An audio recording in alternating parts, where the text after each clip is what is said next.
يا سلام على طبق محشي معمول بحب وبسهولة ومن غير تعقيد.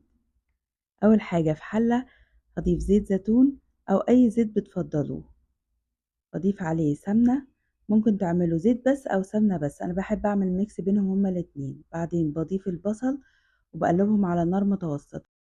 بعدها بضيف ميكس من التوابل بيميز المحشي اللي أنا بعمله: كمون، حبهان مطحون، بابريكا، بقدونس، 7 بهارات، بودرة ثوم وبودرة بصل، جنزبيل وشطة، فلفل اسود وبهار حلو وكزبرة.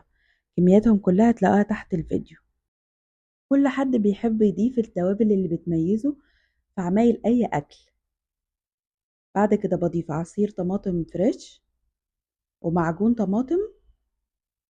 ما تنسوش كمان تضيفوا معلقة من السكر عشان تعادل الحموضة بتاعة الطماطم. بقلبهم كويس مع بعض وبسيبهم على نار هادية يستووا مع بعض. اعرف ان هما اتسبكوا كويس لما الاقي الزيت طفى على الوش بالشكل ده. بعد كده في بولة بحط الرز مصري مغسول ومتصفي كويس جدا من المية، وبضيف عليه الصلصة اللي احنا عملناها، وبضيف ميكس من الخضار كزبرة وشبت. مش بحب اضيف لمحشي الكرنب بقدونس. بقلبهم كويس، ولو نسيتوا طبعا تحطوا الملح زي كده بتضيفوا الملح.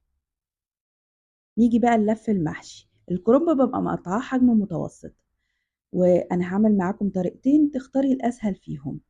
على طبق كده بحط قطعة من الكرنب وبحط فيها شوية من الرز.